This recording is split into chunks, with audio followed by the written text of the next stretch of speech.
The world mistakes the roar of anger for the sound of power.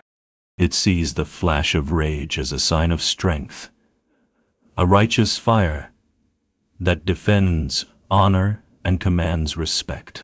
You have been taught this lie. You have felt its deceptive heat rise in your chest, promising you control, promising you justice.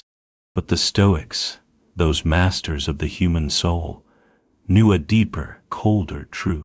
Anger is not a weapon you wield. It is a cage you willingly enter. It is not a sign of your power, but the ultimate confession of your powerlessness. Here is why your anger makes you weak, and how you must forge it into a source of unshakable strength. First, you must understand that anger is a voluntary surrender. When another person's actions or words ignite rage within you, you have allowed an external event to breach your inner citadel and seize command of your mind. You have handed the reins of your tranquility to your worst enemy. As Epictetus, a former slave who rose to become a master of philosophy, warned with chilling clarity, "Any man who can make you angry becomes your master." In that moment of rage, you are not a king defending his castle. You are a puppet dancing on the strings of provocation. Your anger confesses that your peace is so fragile, your ego so brittle, that a mere word from another can shatter it. This is not strength. It is the definition of weakness. Second, anger is a poison you drink, hoping the other person will die. It is a fire that burns the bearer more than the target. When you choose to indulge in rage, you flood your own body with the toxins of stress. Your reason, the divine faculty that separates you from beast and stone, is clouded by a red mist. You cannot think clearly. You cannot act wisely. You make decisions not from a place of rational strategy, but from a place of primal reaction. This emotional storm corrodes your judgment and weakens your will. Temporary, hollow satisfaction of an outburst is paid for with the high price of your own inner peace and clarity.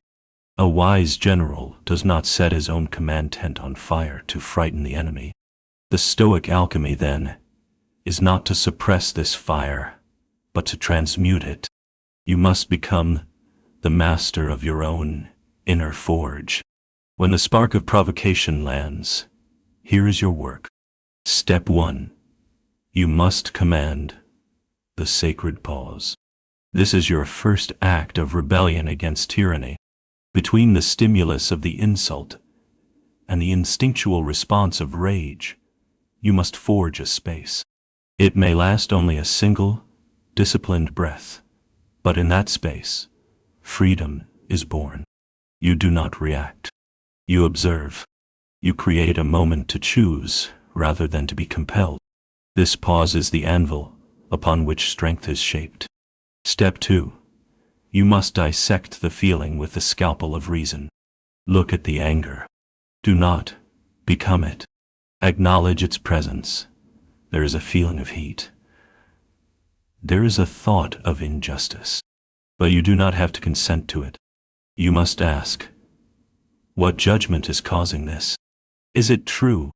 Is this event truly worth the price of my serenity?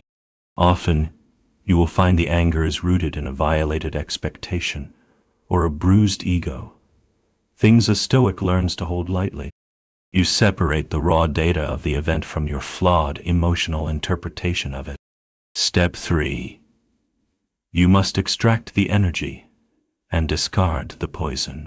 Within the raw material of anger lies pure energy. A perceived injustice can be a powerful motivator.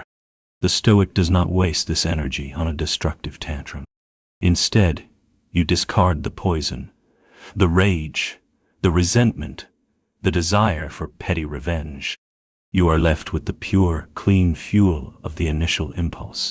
The information tells you a boundary may have been crossed or a value challenged. The energy is the power to do something about it. Step 4. You must forge the energy into virtuous, directed action. You take that clean fuel and you channel it, not into shouting, but into excellence. Not into revenge, but into resolve.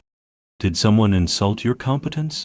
Use that fire to work twice as hard, to produce work of such undeniable quality that their words become meaningless whispers. Did someone act unjustly? Use that energy to fortify your own principles, to build fairer systems within your own sphere of control, or to calmly and decisively walk away. You turn the chaotic heat of rage into the focused light of purposeful action. This is the path to true power. You cease to be a vessel for rage and become the master of the forge. You are not a victim of your emotions. You are the alchemist who commands them. This is how you stop being weak and begin to be unconquerable.